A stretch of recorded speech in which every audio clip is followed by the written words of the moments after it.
Eu tenho certeza que você já ouviu falar sobre longevidade. Mas esse assunto relacionado com as crianças, você já ouviu falar? Doutora Andressa, bem-vinda novamente. Muito obrigada.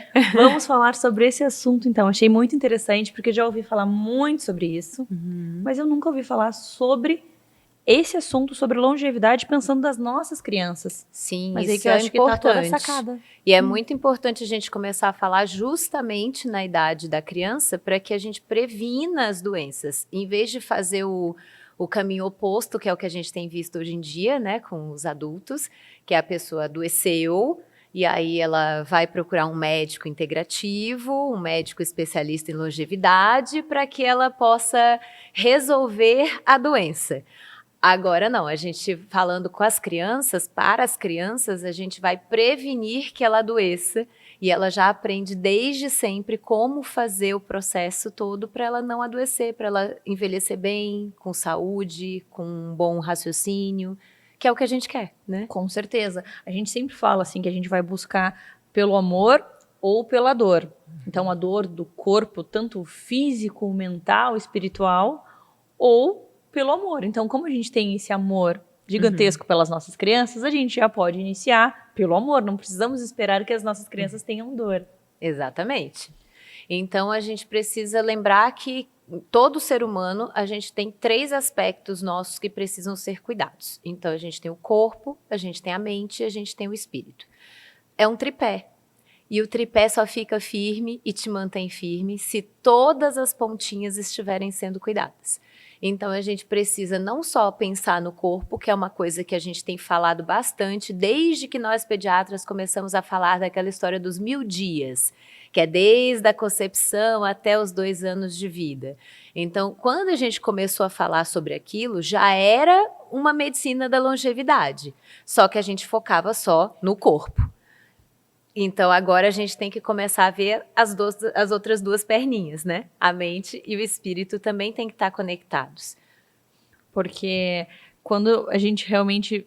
Eu lembro quando começou o Minuto Mamãe e Bebê, todo mundo falava sobre os 1000 dias. Então, ali já foi bom, porque a gente já começou a alertar as pessoas de que é interessante você se preparar para a gestação. Tudo o que acontece durante aqueles 9 meses vai refletir na vida daquele ser humano. Sim. A amamentação, introdução alimentar, tanto que vai até os 2 aninhos. Ok, mas e os outros 2 pilares? Que aí a gente pensa saúde mental. Ah, mas é a mãe que é depressiva, é o pai que tem bipolaridade. Mas as crianças, elas não têm um cérebro, elas não têm toda essa parte mental também? Sim, e não só, né? Elas têm um cérebro em desenvolvimento muito intenso. Então, a gente precisa tomar cuidado com toda essa parte desde o início também, né? Então, é lógico que a gente tem que falar bastante sobre o tripé do corpo, né? É o nosso templo, é aquilo que vai carregar a tua mente e o teu espírito, né? Então, sim, é muito importante a gente lembrar do aleitamento materno, né? É muito importante a gente fazer uma boa introdução alimentar, não consumir alimentos ultraprocessados, não dar açúcar para a criança, né? Principalmente antes dos 2 anos. A gente ter toda uma alimentação após os 2 anos, porque a gente tem visto que é muito importante você manter uma alimentação saudável após os 2 anos. Só que não é só isso. Porque a gente ficou muito focado nessa parte da alimentação e esqueceu que o corpo também tem atividade física. Então, a gente precisa, inclusive eu dei uma revisada ultimamente e a gente teve esse ano de 2024 revistas muito importantes tendo trabalhos falando sobre atividade física, qual que era a importância dessa atividade física desde a idade da criança muito pequena. Então, tem um, inclusive, que saiu no JAMA desse ano, de 2024, que fala que se você começa a atividade física precocemente na criança, e aí eles falam 1 hora por dia, teoricamente 7 dias na semana, né? Então, eles falam que você diminui a chance de a criança fazer uma hipertrofia da camada da musculatura da carótida e uma rigidez dessa musculatura da carótida. E isso é fator de risco para doença cardiovascular no futuro. Então, eles acompanharam crianças de 2 anos até os 16 anos.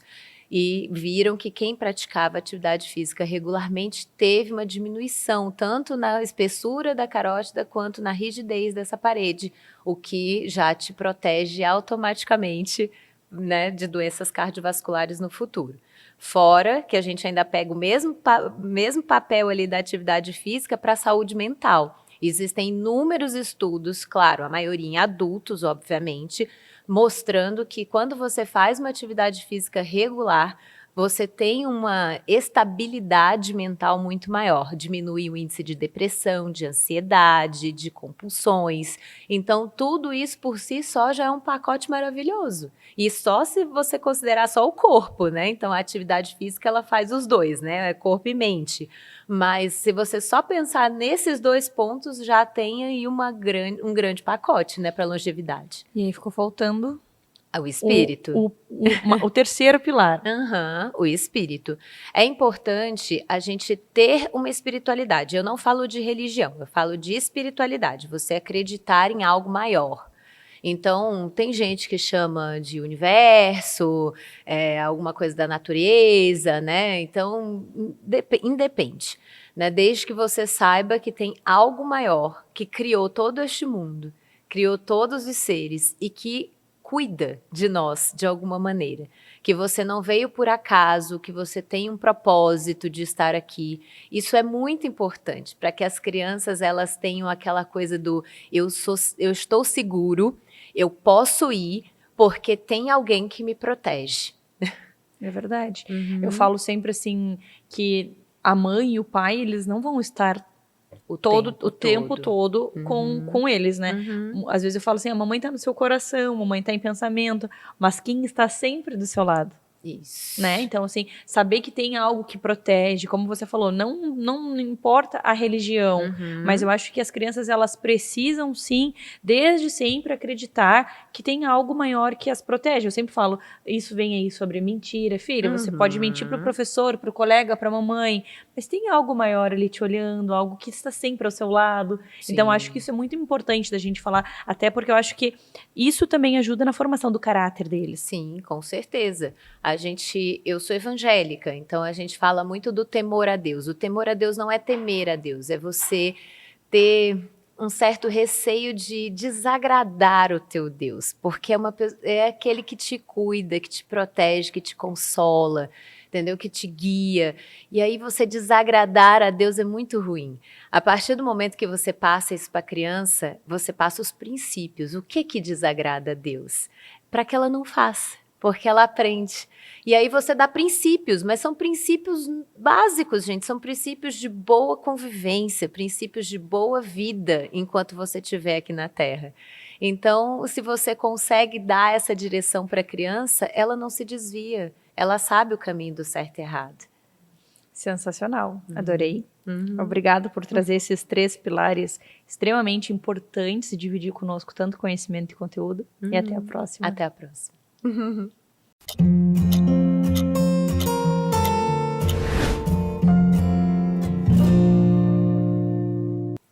Vamos falar agora sobre a frequência de relações sexuais para os casais que querem engravidar com a nossa ginecologista maravilhosa, a doutora Dani. Bem-vinda novamente. Obrigada, Mari. Dani, quando a gente pensa em um casal que está tentando engravidar, qual é o número aí? Como que a gente chega num... Porque uma coisa que você falou que eu achei bem verdade. Às vezes o óbvio precisa ser dito, né? Então diga para nós aí. Mari, na medicina, na saúde, na ginecologia, tem muitas coisas óbvias que precisam ser ditas. Por quê? Porque o óbvio é individual, né? Então, muitas vezes o que é óbvio para mim, como ginecologista, não é óbvio para paciente. E isso é comum também no consultório. Às vezes a gente faz uma pergunta que parece que é óbvia, a paciente vem para trás e fala assim, como assim? Porque para ela também é óbvia. Mas algo de importante vem de explicação depois. Então, sim, o óbvio precisa ser dito. O que isso quer dizer em relação à infertilidade, né? A gente vê também muito comum que casais procuram, eu não trabalho com fertilidade, mas como ginecologista, a gente pode fazer essa investigação de infertilidade inicial, né? E aí, quando a gente vai ver o histórico do casal, muitas vezes uma das causas do porquê que esse casal pode não estar engravidando é porque eles não têm uma frequência de relação sexual. Então, o que seria um número para o casal que quer engravidar? Olha, a gente recomenda hoje nos consultórios que esse casal tenha uma frequência de pelo menos 3 a 4 relações sexuais por semana. E, infelizmente, se a gente vai confirmar isso em consultório com os casais, a maior parte dos casais não tem essa frequência. Então, o básico que precisa ser feito não está sendo feito. E aí, muitas vezes, esse casal está investindo em exames, consultas, procedimentos, cursos de internet, influencers, blogueiragem, né, para tentar descobrir o que está acontecendo, que eles não engravidam, mas eles não estão fazendo o básico, né? E aí tem muita gente que se aproveita e faz brincadeirinhas com isso. Então, isso não é para fazer brincadeirinha, sim, o casal tem que estar junto, né, para conseguir engravidar. Claro que sempre tem que ser investigadas outras causas de infertilidade, mas o básico tem que ser feito. E aí, né, Mari, outra coisa que começa a acontecer. Muitos casais acabam se desconectando ou perdendo a qualidade das relações sexuais ou a qualidade da sexualidade porque estão focados no resultado final, que é engravidar.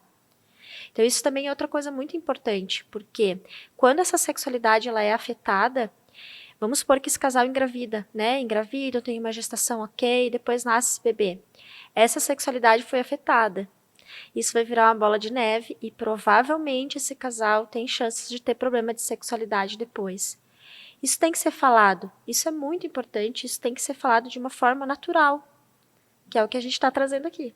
Que legal, é verdade. Se a gente for analisar, o nascimento do bebê já muda essa rotina sexual do casal. E aí vai buscar. Já foi complicado para conseguir engravidar, já virou algo mais frio, um trabalho. Vai lá, faz, deu. Tem gente que diz assim, ele fica com as perninhas levantadas para cima ali, esperando. Será que engravidei? Então fica uma coisa que perde todo aquele, né, o que precisa ser uma relação sexual com o casal. Então, como é importante a gente analisar como que está sendo essa relação, essa qualidade, né, Dani? A sexualidade, a gente já falou aqui outras vezes, né? A sexualidade, ela é um padrão da nossa qualidade de vida. Então, isso é muito importante. E isso, cada vez mais, a gente percebe isso no consultório. Tem sido menosprezado, tem sido subestimado, então a gente precisa falar sobre isso. As pessoas ainda acham que a gente nasce sabendo transar, por exemplo. Não é. A sexualidade, ela é aprendida. A sexualidade, ela é ajustada.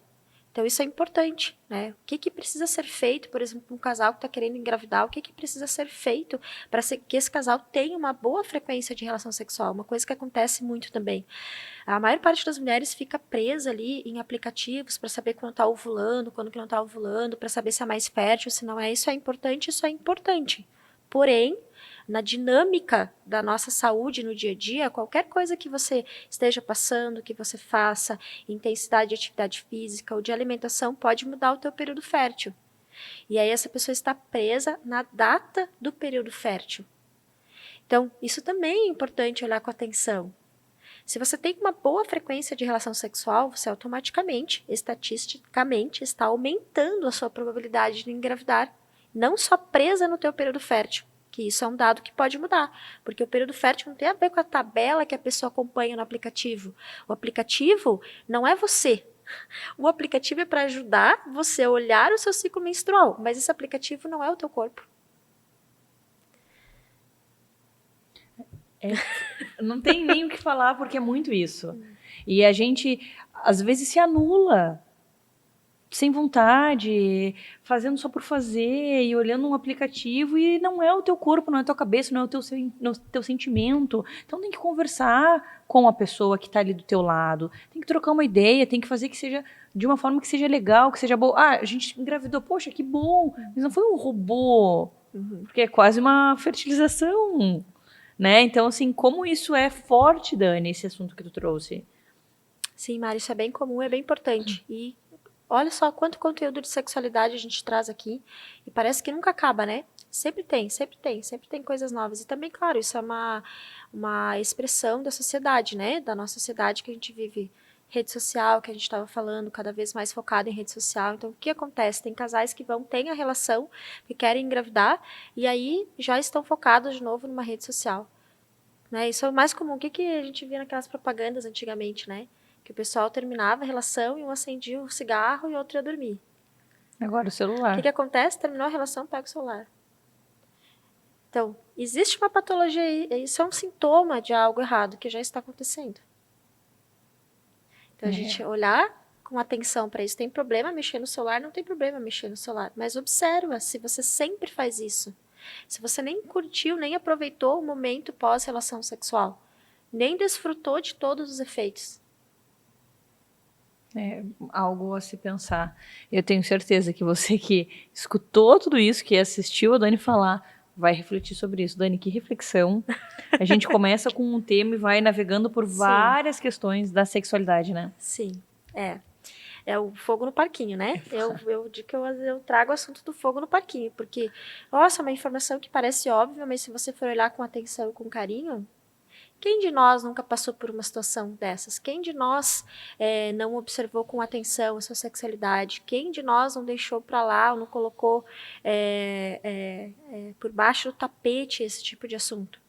Todo mundo. Verdade. Então, por isso, vamos trazer com naturalidade, olhar com honestidade para isso. O que ainda é possível dentro do meu relacionamento? Claro, eu trouxe aqui a questão da infertilidade, mas a gente está falando de diminuição de libido, fertilidade, infertilidade, contracepção. Conexão. De tanto do celular quanto da pessoa do teu lado mesmo, né?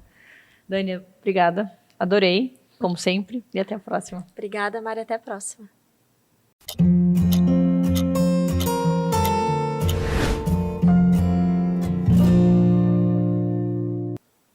Prevenção de acidentes com as nossas crianças. Agora vai ter muita dica para você mudar aí toda a rotina de casa, mudar algumas coisas que às vezes a gente fala assim, o óbvio precisa ser dito. Então vamos dizer, né, doutora? Isso aí. Então, achei bem legal esse assunto e acho que tem várias coisas que a gente pode mudar e evitar acidentes bem graves, né? Então vamos lá para as dicas de prevenção de acidentes, para a gente evitar aí que nesse final de ano as crianças se machuquem e às vezes aconteça coisas bem graves, né? Exatamente. Então, por que eu achei importante trazer esse assunto, né? Primeiro, porque os acidentes domésticos, né, os acidentes, incluindo até de trânsito, são a maior causa de óbito na faixa etária pediátrica. Né? Então, realmente é um assunto muito importante de se falar, né? E não só de óbito, porque às vezes o acidente não chega a matar a criança, mas pode deixar com muitas sequelas que a criança vai carregar para a vida inteira. E a maior parte dos acidentes ocorrem em casa. Então, nesse período aí de férias escolares, do verão, a gente percebe um aumento nesse número de acidentes, né? Então, por isso que é sempre importante a gente reforçar várias medidas que a gente pode tomar na nossa casa para prevenir os acidentes, né? Então, por exemplo, as crianças agora mais tempo em casa, nas férias escolares, né? Muitas vezes a gente está ali limpando a casa, utilizando algum produto químico, e a criança, se for principalmente uma criança muito pequena, pode pegar e ingerir o produto, né? Alguns produtos não vai ter um problema muito grande, mas tem outros que podem deixar sequelas importantes, como, por exemplo, a soda cáustica, né? Aquele diabo verde, que muitas vezes as famílias têm em casa, e podem gerar sequelas muito graves para a vida da criança. Então, lembrar, assim, de sempre... né, manter os produtos longe do alcance das crianças, né, sempre em lugares bem altos que a criança não consiga ter acesso, pegar a quantidade que você vai utilizar e já guardar o produto, não deixar de jeito nenhum no chão ou em cima de uma mesa que a criança possa alcançar. Nunca guardar esses produtos em recipientes de outros produtos, como por exemplo, já vi... criança que ingeriu soda cáustica porque estava guardada em uma garrafa de água. Então, a criança confundiu com água e ingeriu, né? Então, cuidar sempre para estar bem identificado o produto e sempre muito longe do alcance da criança, né? Na cozinha, cuidar muito com chaleira elétrica, né? É uma coisa assim, hoje em dia a gente vem tendo muito aumento nos casos de queimadura por água quente, porque a criança puxa o fio da chaleira elétrica. Muitas vezes ela não, né, a criança que está ali começando a se levantar sozinha, começando a andar, chega perto ali da bancada da cozinha, vê um fio e puxa. E muitas vezes é uma chaleira elétrica com água fervendo lá dentro e acaba por queimar a criança. Né? Quando estiver cozinhando, cuidar sempre, manter a criança longe, né, do forno, se o forno estiver ligado, para que a criança não coloque as mãozinhas ali no forno. Cuidar bastante com os cabos das panelas, para que estejam sempre virados para dentro do fogão, nunca para fora, para que a criança não consiga puxar a panela. né?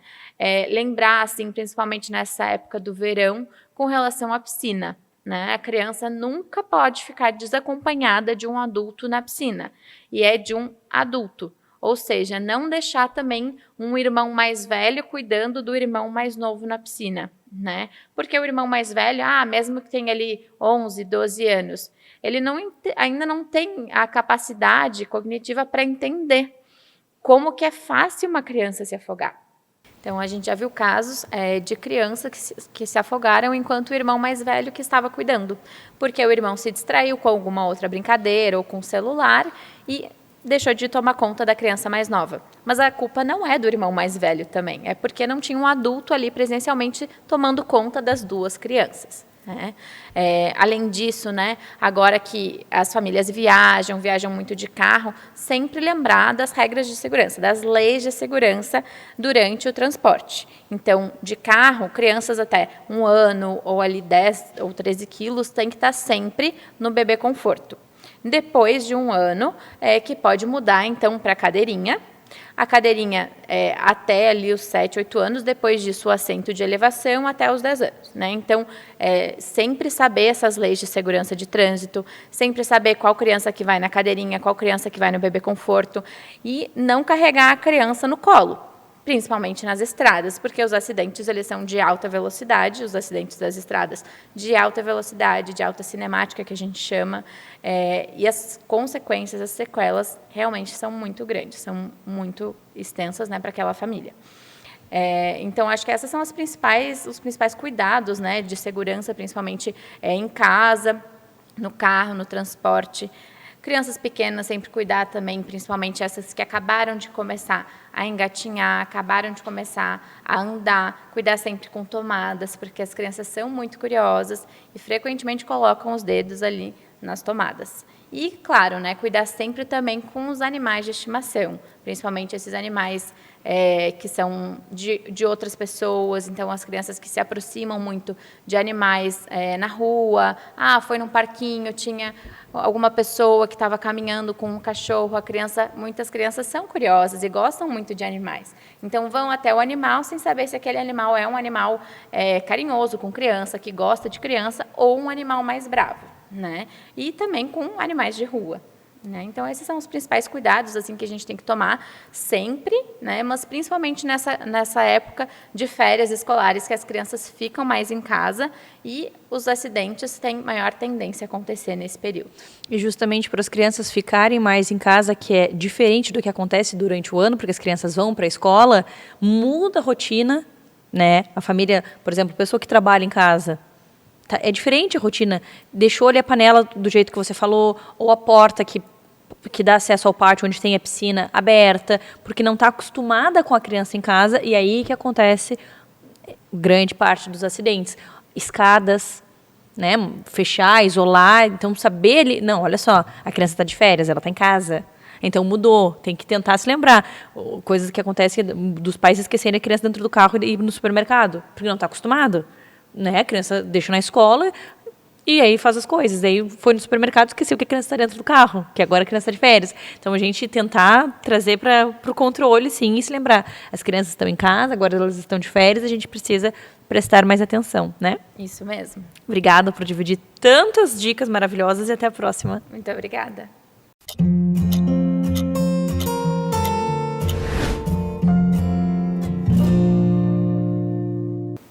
Vamos falar agora sobre a retirada do útero com o nosso ginecologista, Dr. Felipe Lanner. Bem-vindo novamente. Obrigado, Mariana. Então, doutor, quando que é indicado, quando que acontece essa retirada do útero? Então, existem várias indicações, né? A maioria das vezes o útero é retirado por alguma causa benigna, né? Sejam miomas, a paciente que tem muito sangramento, muita cólica. E, claro, se descobrir alguma doença no útero, como por exemplo a adenomiose, né? Não existe uma fase da vida específica que se indique tirar, mas às vezes pode ser necessário mesmo numa mulher mais jovem, né? E quando acontece esse diagnóstico ou de uma doença, enfim, alguma outra causa que a mulher precisa passar por essa cirurgia para a retirada do útero, como que acontece essa cirurgia? É uma cirurgia muito invasiva? Como que é a técnica, enfim, recuperação? Então, existem basicamente 4 formas de se fazer uma retirada do útero, né? por cirurgia robótica, por via laparoscópica, por vídeo, por via aberta, uma laparotomia, né? Ou por via vaginal, né? Aqui eu costumo realizar, porque é a forma que eu estou mais acostumado e que eu acho que o pós-operatório acaba sendo melhor, é a por videolaparoscopia, né? A decisão do tipo de esterectomia que vai ser feita depende do tipo da doença, né? E, por exemplo, especialmente o tamanho do útero. Por exemplo, uma cirurgia por vídeo não pode ser feita quando a mulher tem um útero muito grande, porque aí não se consegue retirar ele. Daí sim se parte para um tipo de cirurgia, às vezes, aberta, por esse tipo de necessidade, né? E para a gente descobrir o tamanho do útero, daí entra os exames aí de imagem para a gente fazer toda essa investigação. O exame mais básico, que normalmente detecta as primeiras alterações, é o ultrassom transvaginal, né? E quando necessário a gente complementa com outros estudos de imagem, especialmente uma ressonância, para se avaliar se realmente o útero tem aquela doença e se realmente é necessária a retirada dele, né? Quando a gente pensa na retirada do útero, é o único órgão que sai outros órgãos juntos? Como que funciona? Normalmente, nas mulheres que ainda não estão na menopausa, se retira o útero e as trompas, né? Já nas mulheres pós-menopausa, em que o ovário não produz mais hormônios, os ovários também são retirados. O motivo disso é que na mulher que ainda menstrua, né, que ainda tem um ciclo menstrual normal, não vai ter nenhuma alteração hormonal nela pela retirada do útero. E na mulher que já está menopausada, como os ovários não são mais utilizados, digamos assim que eles não servem mais para a produção de hormônios, acaba se retirando para prevenir até mesmo o risco de algum câncer de ovário, né? Entendi. A gente falou aí sobre menopausa, sobre hormônios. Uhum. Como que acontece essa questão? As mulheres não têm essa dúvida? Eu vou tirar o meu útero, Sim, questão hormonal? Se tem muita dúvida quanto à questão hormonal e nas consequências da retirada, né?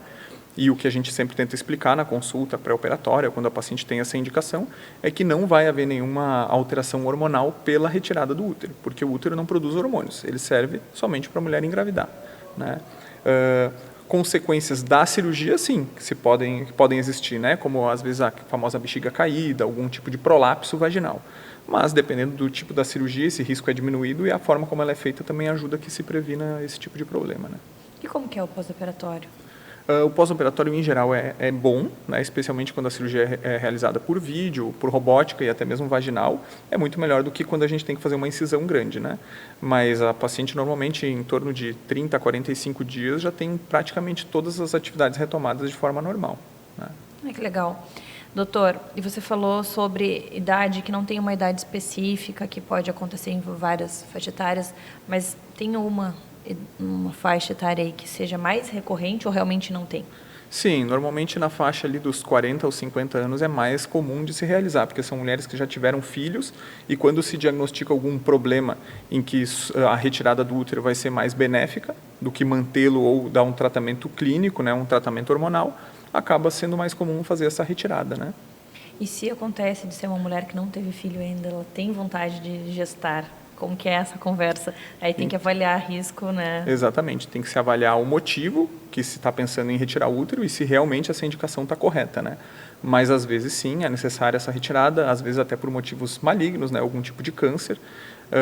Quando é uma mulher que está numa idade em que pode ter filhos, ela pode utilizar o útero de substituição, né? Que é uma outra mulher e engravidar para ela. Então é uma opção, sim, quando essa esterectomia é necessária numa mulher que ainda não tem filhos. E quando a gente pensa nessa possibilidade de uma outra mulher engravidar para ela, é fácil de conseguir realizar esse processo? Como que acontece? Mais ou menos, não é uma coisa tão simples, mas sim, que é possível, né? No Brasil é proibido se realizar a famosa barriga de aluguel, né? Em alguns outros países, a mulher pode ser paga para gestar para um casal. Aqui não é permitido, né? Então existe um grau de parentesco que é necessário e às vezes sim, acontece de uma filha gestar para a mãe ou o contrário, a mãe gestar para a filha. Tudo depende do estado do útero dessa mulher, se ela já teve filhos e a idade dela também, né? É sempre muito importante. E aí faz uma fertilização in vitro? Exatamente, se pega o óvulo dessa mulher que teve o útero retirado, se fertiliza ele com o espermatozoide do esposo e coloca nesse útero de substituição, né? Seja de uma prima, da mãe, de alguma tia, né? Mas isso é possível de ser realizado. E precisa ter um parentesco, não É, pode ser uma amiga. O ideal, né, é que exista um parentesco de até 4º grau. Mas sim, em alguns casos, uma certa, digamos assim, judicialização do caso, pode-se conseguir que uma amiga ou até algum outro grau de parentesco maior se consiga esse útero de substituição. Mas isso precisa estar tudo documentado. Documentado, Exatamente. tudo, porque deve ser um processo mais complicado. É uma situação, aí a mulher está gestando e quer um bebê para ela. Então, isso. Porque é algo que pode acontecer. Isso tudo está anotado ali vem que ela ali tem. aquele espírito materno e aí agora eu não quero, o que estou gestando é uma situação meu. complicada, então tem que estar tudo muito bem resolvido para ser realizado, né? E você já vivenciou uma experiência assim? Já, isso tem acontecido cada vez mais. E sim, normalmente não se ocorre nenhum problema jurídico, né? Porque está tudo bem documentado já antes de se realizar o processo. Que legal, doutor. Obrigada por Obrigado. dividir tanta informação conosco.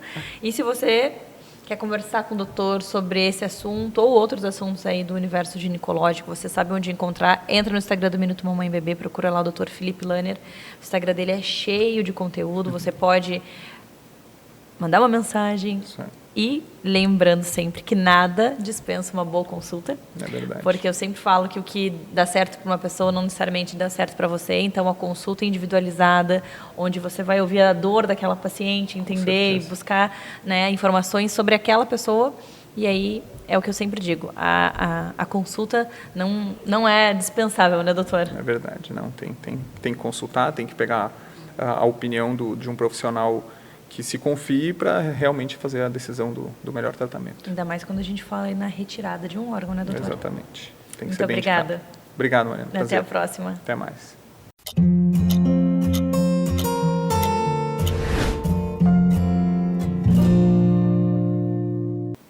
Agora nós vamos refletir com uma psicóloga maravilhosa, especialista aí nessa parte de hábitos alimentares, de obesidade. Nós vamos falar um pouquinho sobre mudanças no estilo de vida, é isso? Isso, mudanças de comportamento. Bem-vinda novamente. Obrigada. Aline, a gente fala muito aí sobre obesidade, sobre mudanças, e aí a gente fala sobre compulsão alimentar, e a gente vê pessoas comendo emoções e que precisam virar essa chave. Quando a gente pensa nessa virada de chave, não precisa mudar tudo de uma vez só.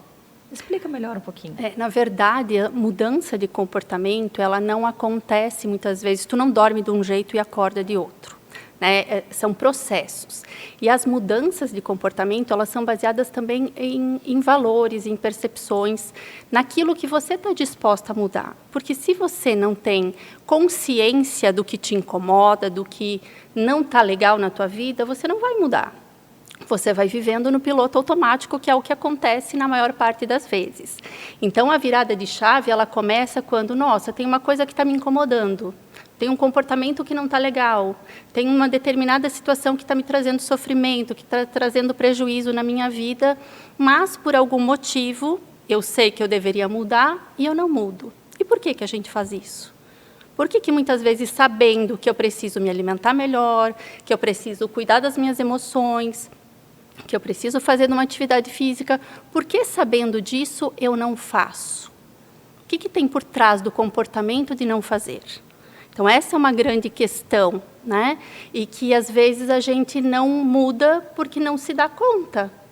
Então, o primeiro passo para a mudança é eu ter uma autorreflexão, então, um autoconhecimento do que está me incomodando e do que eu estou disposta a fazer para mudar. Porque, entenda, toda mudança de comportamento, seja no trabalho, seja nos relacionamentos, seja no comer melhor, fazer atividade física, toda mudança de comportamento, ela exige uma decisão. Então, assim, é lidar com o desconforto. Não é fácil mudar comportamento. Se fosse fácil, a gente conversaria aqui e amanhã estaria tudo resolvido, mas não é. Mesmo no processo de terapia, muitas vezes tem pessoas que ficam num determinado comportamento e não conseguem mudar por um tempo. Até que consegue, muitas vezes, essa virada de chave que a gente está falando, né? E aí a gente precisa lidar com o desconforto. Então, toda vez que eu penso, tem algo me incomodando, qual é o desconforto que eu escolho? Então, se eu quero emagrecer e eu tenho que mudar hábitos alimentares, eu vou ter que lidar com o desconforto de muitas vezes querer comer e decidir não comer, e escolher não comer.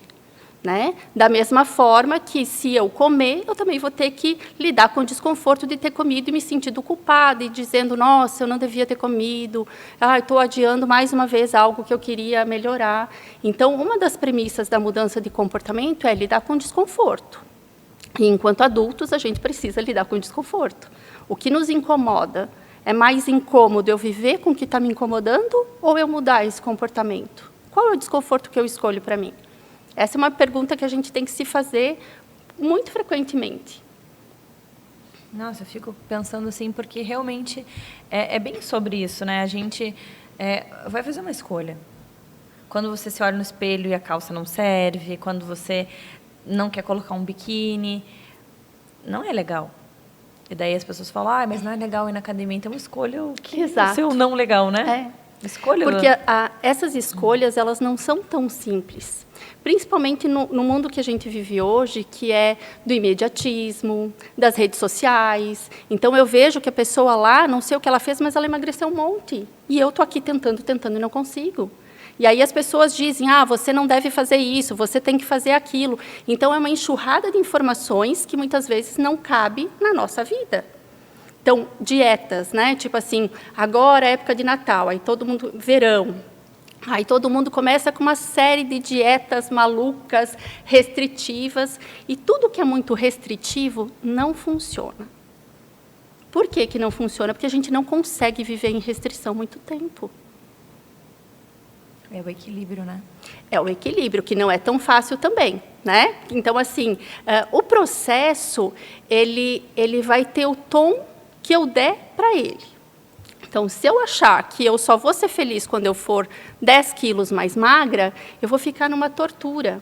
E aí, cada vez que eu vacilar ou que eu sair do meu plano, porque isso vai acontecer, muitas vezes isso é um fator que faz com que eu coloque todo o trabalho a perder. Porque são os pensamentos que a gente tem. A gente tem distorções cognitivas que faz, muitas vezes, com que a gente não se mantenha nesse objetivo que a gente tem. Então, na linha da terapia cognitivo-comportamental que eu trabalho, e que acaba sendo padrão ouro para essa questão dos transtornos alimentares, da questão do emagrecimento, enfim, as situações, elas geram pensamentos, que geram sentimentos, que geram comportamentos, não necessariamente nessa ordem. Mas se eu estou num propósito, então, assim, eu quero emagrecer, mas eu vou para uma festa. Então, nessa festa tem várias coisas para comer. E, às vezes, eu estou vindo de uma semana de restrição. Não comi nada, estou aqui, está tudo certinho no meu plano alimentar. E aí tem várias coisas que eu gosto muito de comer. E aí, às vezes, o pensamento é, eu não posso comer, principalmente o que eu gosto. E toda vez que a gente não come o que a gente gosta, ou enfim, não quer dizer que depois tu não vai compensar aquilo com outras coisas. Então, a gente tem que ter uma consciência que, assim, eu não tenho que excluir tudo da minha vida. Então, eu vou numa festa, eu posso me permitir a comer com equilíbrio, escolhendo o desconforto. Porque, às vezes, eu vou em festa todo final de semana, então, ok, eu vou me permitir todo final de semana ou não? Depende, qual é o desconforto que eu quero para mim? Qual é o meu objetivo? Meu objetivo é emagrecer, então eu vou ter que fazer concessões. Agora, tirar tudo da vida não funciona. Então, assim, nunca mais vou comer pão. Né? A gente fica fazendo concessões e pensamentos que não ajudam. Porque aí, quando tu come o pão que tu queria comer, que tu gosta de comer, e aí aquilo dá uma culpa maior. Porque parece que comer e prazer não pode. Porque senão não atinge o meu objetivo. E não é por aí. Então, comer, quando a gente diz comer emoções, né? A gente come com o lado emocional, não tem como não.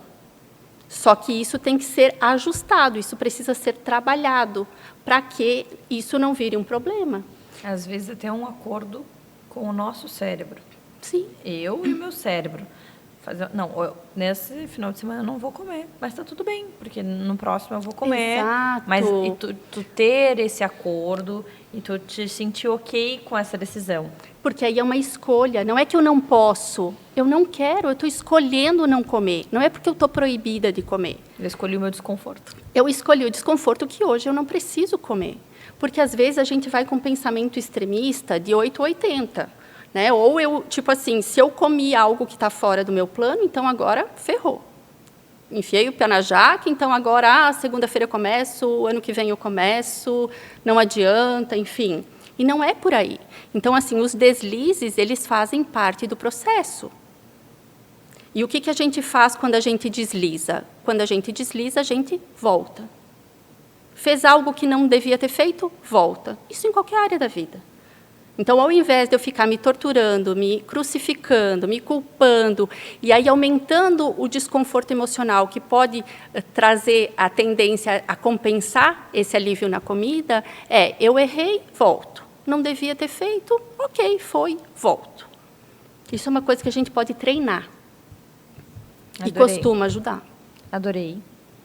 Já vou agendar minha consulta e eu espero que você agende a sua também. Obrigada por dividir tanto conhecimento, tanto conteúdo conosco e até a próxima. Obrigada também.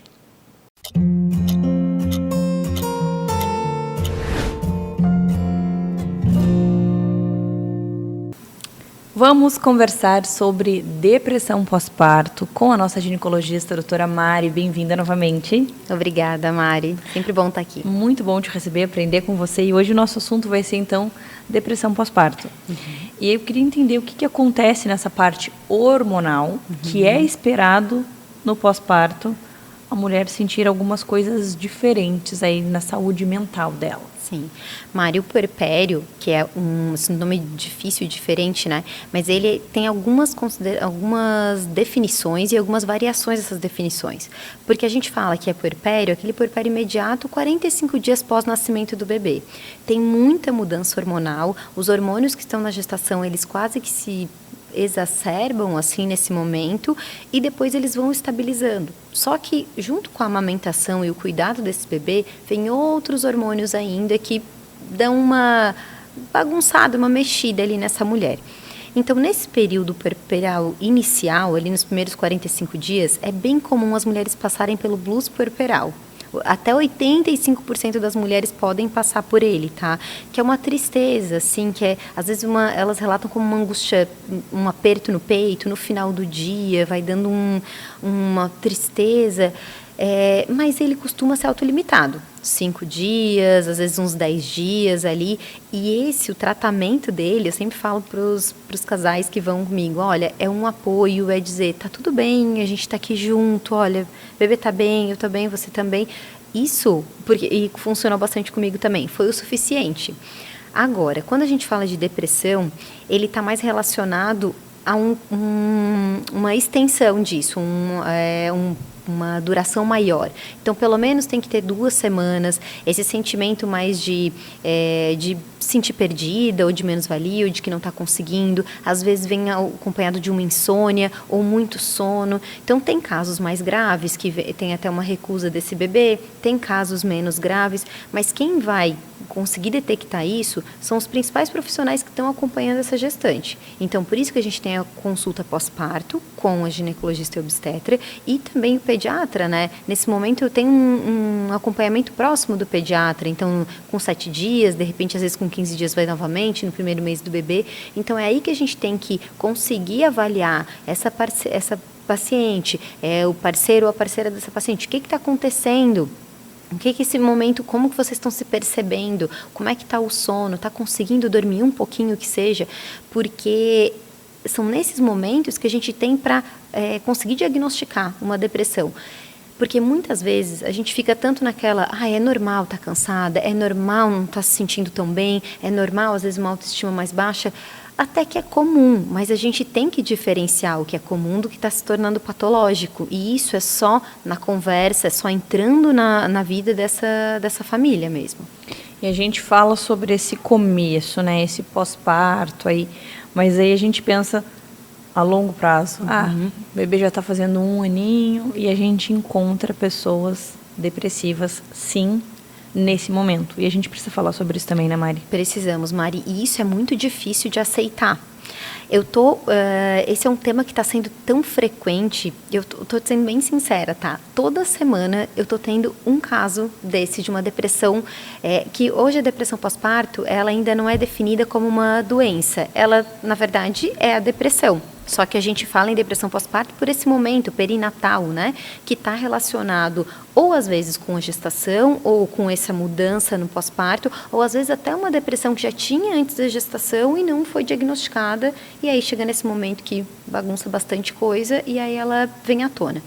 Só que o primeiro ano e o segundo ano do bebê, eles são muito difíceis, né, da gente conseguir nos reconhecer como mulher, às vezes quem sai de casa como profissional também, como a esposa, como a namorada, e ainda como mãe, né? Então, são muitas versões de nós mesmos que a gente não consegue, às vezes, encaixar e a gente fica bem confusa nesse momento. Então, eu vou te dar um exemplo, assim, que eu estou vendo bastante.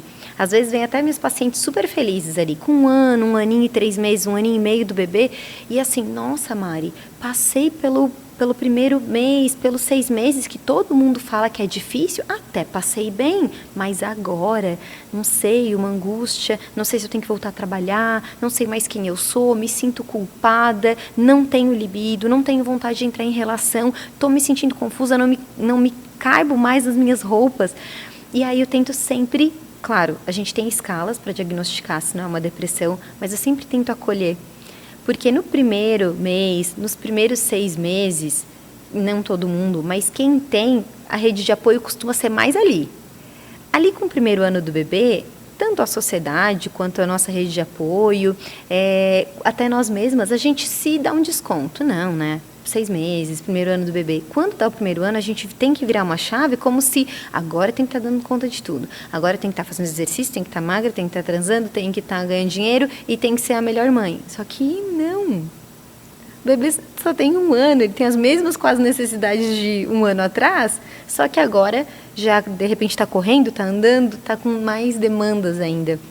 Então eu sempre peço para elas se acalmarem, respirarem, que tá tudo certo. O bebê ainda é como se fosse um bebê mesmo, tem as necessidades todas e as demandas que precisa. Então, nessa hora, eu tento mais dar uma acalmada nelas, pedir para serem mais gentis, olhar para a rotina delas e ver, olha, tá tudo certo, o que está se propondo está acontecendo, quem sabe a gente dá prioridade para isso num momento, enfim, e quando o necessário, que são muitas vezes, encaminhar para o profissional especialista, né? Psiquiatras ou terapeutas, psicólogas, enfim, que facilitam muito a vida dessas mães, dessas mulheres que estão na maternidade e querem entrar de novo no mercado de trabalho ou, de repente, numa primeira vez no mercado de trabalho.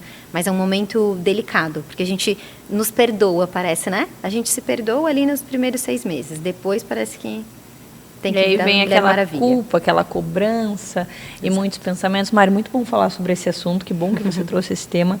Obrigada por dividir tanto conhecimento e até a próxima. Muito obrigada, Mari, sempre bom estar aqui.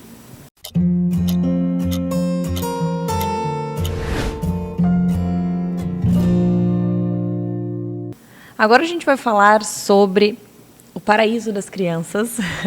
A gente vai falar sobre Passeio Kids com o Lelê, proprietário do Passeio Kids Primavera, do Passeio Kids Top Market e do Passeio Kids Caplatz. Lelê, queria entender um pouquinho sobre esses 3 passeios. Primeiro, bem-vinda novamente. Mas o que eu queria entender é o que vocês oferecem dentro de cada unidade. Nós temos essencialmente assim 3 produtos, né? A brinquedoteca, que é a nossa essência, é o que nos justifica nesses 3 empreendimentos de tanto sucesso, acho que na Grande Florianópolis, né? E aí a gente abre sempre nos períodos, temos períodos diferentes de abertura em cada unidade, respeitando algumas especificidades das unidades, né, dos empreendimentos também, mas geralmente para atender num período que os pais estão em lazer e as crianças estão brincando, né, ou às vezes trabalhando também e as crianças seguem brincando. Depois a gente tem o produto Festas, né, que eu acho que cada vez mais a gente entendeu que precisaríamos trazer esse produto não só para o equilíbrio econômico-financeiro, mas também para trazer clientes, porque geralmente os clientes que vêm através das festas, como não só os aniversariantes, mas os convidados, voltam como brinquedoteca. Né? Então, quando ele tem uma experiência positiva conosco, e a gente trabalha assim diuturnamente para que isso aconteça, né? E a gente tem aí uma média de 15 a 20 festas por mês, né? A expectativa é que com a unidade Caplates esse número aumente, né? Mas se a gente considerar que nós temos uma média aí de 100 convidados por festa, né? Somando crianças e adultos, esses clientes eles retornam quando eles têm uma boa experiência, né? E aí temos o produto Colônia de Férias, que também é muito adorado pelos pais e pelas crianças, né? Nossa colônia vem numa crescente sempre também. A gente tem um grande número de clientes fiéis como a Brinquedoteca e como festas, que aí voltam também nos períodos de férias escolares, que é dezembro, janeiro e julho. Né? Essencialmente, a gente traz nesses 3 períodos e super funciona. Geralmente, a gente traz no período da tarde, né? E temos movimento nas 2 unidades, esperamos ter agora na 3ª. Vamos pensar aí no primeiro produto que você trouxe, que é a Brinquedoteca. Uhum. As famílias podem fazer planos? Como que funciona essa questão? As crianças podem ficar? Tem alguma idade? Quero mais informações sobre esse primeiro produto. Os nossos projetos foram assim desenhados para crianças de 0 a 10 anos, né? Então todos, se a gente for ver com as suas características, eles têm uma área baby, eles têm uma área de movimento com brinquedão e mini quadra, eles têm uma área livre de recreação, eles têm mesas de oficinas e têm os cenários autobrincáveis, né? Nessas áreas são desenvolvidas todas as atividades e é feita uma programação baseada nessas idades, né? Crianças de 0 a 3 anos têm que ficar obrigatoriamente acompanhados de um responsável e a partir de 3 anos podem ficar sob responsabilidade da nossa equipe. Quanto às formas, né, de ingresso, tem o por tempo, né? Então, onde de acordo com o tempo que se permanece, se paga um valor ou outro, né? Temos o passaporte, que é o valor do dia, né? E temos também o plano de minutos, que são 600 minutos, que aí a hora sai R$35, né? Então, é o que quem é frequente, a gente tem hoje aí mais de 200 planos ativos, que é válido nas 3 unidades, né? Então, hoje, esses dias ainda, acho que na segunda-feira eu fui, estava uma família que sempre vai no Top Market já vivenciando as experiências no Caplates, né? E a gente percebe, porque eu acho que cada vez mais a gente vem entendendo essa rota da família, né? Porque ninguém vai todo dia no mesmo lugar. E cada vez mais a cidade conta com espaços legais, com experiências boas, né? E o Passeio Kids entra nessa rota quando o assunto é diversão das crianças e tranquilidade dos pais. Verdade. Agora, segundo produto, festa de aniversário. Vocês entregam toda a festa completa, a família busca ali uma experiência, e eu sei que vocês entregam pelos vídeos, não vivenciei ainda a experiência, mas sei que vocês entregam festas lindas. Então, assim, é tudo por conta de vocês, decoração, alimentação. A pessoa entra e é convidada da própria festa, é isso? Tudo por conta nossa. Nosso propósito neste produto especificamente é o pai e a mãe como um convidado, né? Então, essa é a nossa ideia, e para isso a gente conta com fornecedores que são escolhidos a dedo, foram muito testados com os meus antes de a gente, né, colocar no próprio Passeio Kids Primavera, que foi aonde a gente começou, né, com esse produto Festas, depois no Top Market, agora no Caplates. Muitos são fornecedores que se repetem, inclusive, então a gente tem fornecedores, os melhores da cidade, aí de decoração. De alimentação, a gente tem um específico em cada unidade. Geralmente, a gente prestigia profissionais que já estão nos endereços, e isso não só fortalece os endereços, mas também aumenta a responsabilidade de entrega desse fornecedor conosco, né?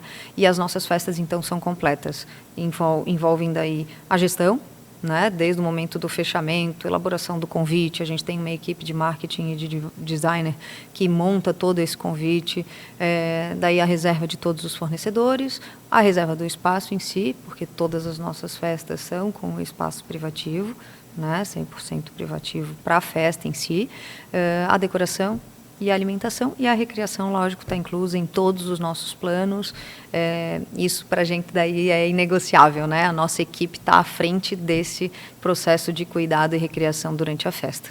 Perfeito. E quando a gente pensa nesse terceiro produto, que é a colônia de férias, eu queria entender se vocês fazem uma programação, se as famílias podem fechar alguns dias, ou se é necessário fechar o mês inteiro. Como que funciona? Deve ter uma flexibilidade, né? Temos uma flexibilidade, sim, até a gente procura lançar isso com certa antecedência, né, para que as famílias possam aí se programar.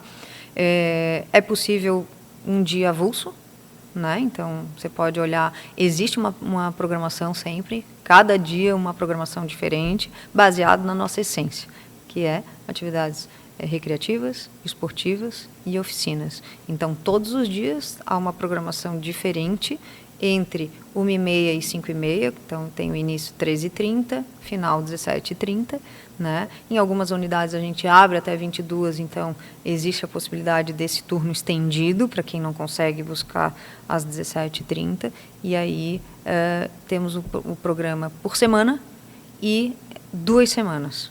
Né? Então, de acordo com essa escolha, obviamente, os planos são melhorados no aspecto financeiro, né? Porque daí entende-se que um pai está optando por nós durante um período maior de tempo, e isso permite com que a gente também se planeje em relação ao número, né? Então, a gente trabalha sempre com uma equipe base e com outros recreadores também que integram o time de acordo com a quantidade, com a demanda de cada dia, né? Então, para isso, nós já estamos a todo vapor aí planejando a colônia de dezembro, de janeiro, que geralmente a gente tem uma demanda bem legal.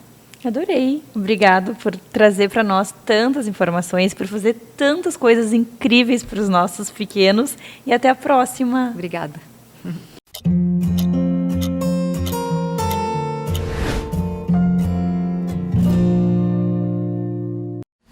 Há 20 anos no mercado televisivo e de produção, Premier Produções oferece soluções práticas e inteligentes.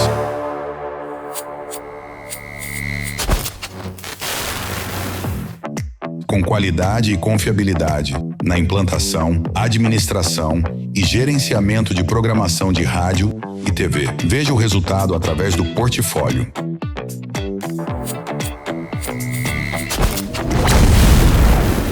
Ilson Antônio Betim, nascido em Pelotas em 1964, foi o fundador visionário do grupo Premier Produções. Formado como técnico eletrônico pelo Cefet, ele iniciou sua trajetória na radiodifusão ao se mudar para Florianópolis em 1987. Com uma carreira sólida em grandes empresas de mídia, Betim realizou seu grande sonho em 1996, fundando a Premier Produções. A Premier trouxe inovações importantes ao cenário da comunicação, especialmente com a criação e operação de TVs legislativas em diversas câmaras municipais. Sua liderança foi crucial para ampliar o acesso à informação e fortalecer a transparência governamental. Ilson Antônio Betim faleceu em 2022, deixando um legado de pioneirismo e dedicação à comunicação. Seu trabalho continua inspirando a busca por inovações no setor.